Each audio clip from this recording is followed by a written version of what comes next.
Bien le bonjour à tous. Nous nous retrouvons pour une seconde vidéo sur le climat. Et cette fois-ci, nous allons parler des indices physico-chimiques qui nous permettent de déterminer les différents climats du passé. Alors, les indices physico-chimiques, on les appelle aussi nos thermomètres du passé, enfin des climats du passé. Et comme on va utiliser les isotopes, on va les appeler aussi les thermomètres isotopiques. Alors, dans les climats passés pour les étudier avec des indices physico-chimiques, on utilise des indices provenant des glaciers, des océans, mais aussi des fossiles.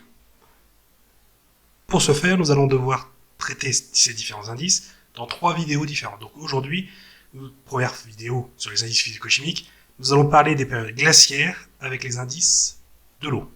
Alors attention, quand on va parler d'une période glaciaire, il va y avoir tout aussi bien des indices dans les glaces que dans les océans. Donc là, on va prendre les molécules d'eau, des glaces et des océans pour une période glaciaire. Alors petit rappel de physique-chimie, un isotope, c'est un atome qui possède le même nombre de protons et d'électrons, mais pas le même nombre de neutrons.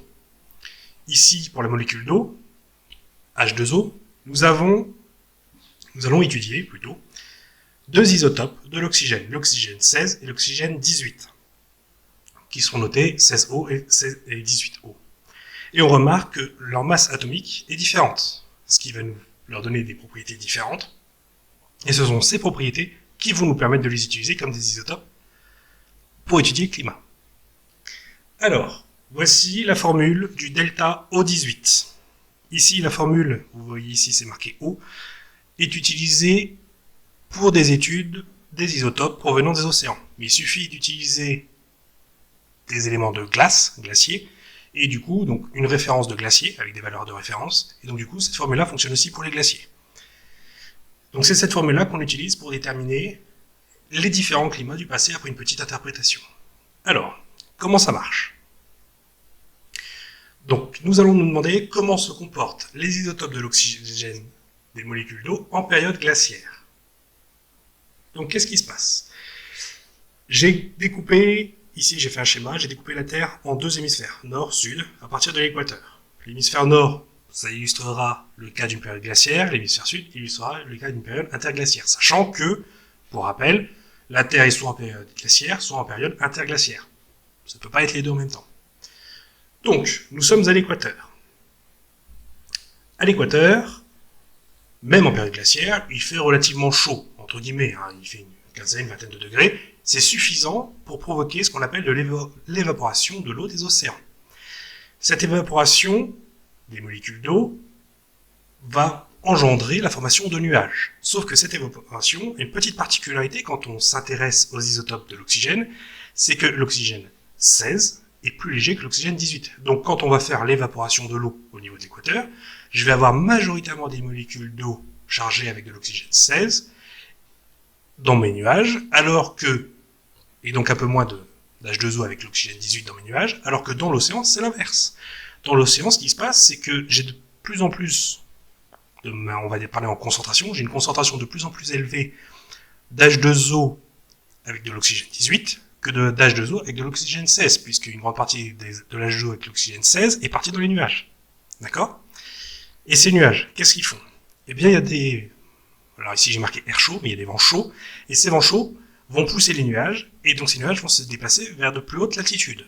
Et lorsqu'ils vont dépasser la latitude de 25,3 degrés nord, ce qui correspond au tropique du Cancer, eh bien, ils vont rencontrer un air froid, qui lui vient des pôles. Air chaud plus air froid égale condensation de molécules d'eau, ce qui va provoquer de nombreuses précipitations.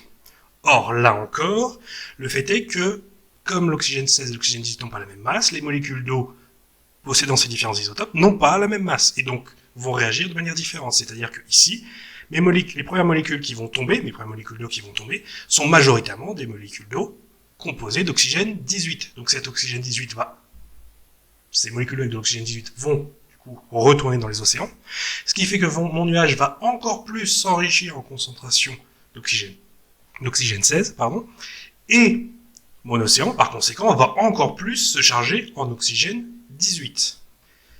Et si je continue le trajet de mes nuages, d'accord, j'arrive au niveau des cercles polaires. Ici, le cercle arctique, à une latitude de 66,5 degrés nord. Et là, mes nuages se trouvent au-dessus de la calotte glaciaire. Et donc là, je vais avoir des précipitations. Et donc là, mes nuages vont complètement se détruire, toutes les précipitations tombent. Donc j'ai un petit peu d'oxygène 18, mais j'ai majoritairement de l'oxygène 16. Ce qui fait que mes glaces vont se charger fortement en oxygène 16.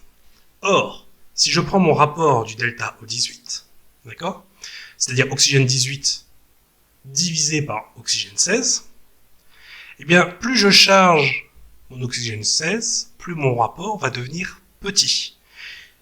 Et donc, si on reprend toute la formule globale, que vous n'avez pas à connaître par cœur, mais si on reprend toute la formule globale, ça va nous donner un delta O18 des glaces très négatif, moins 45 pour 1000. En revanche, dans les océans, c'est l'inverse. Puisque j'ai énormément d'oxygène 18 et très très peu d'oxygène 16, je vais avoir un rapport plutôt positif.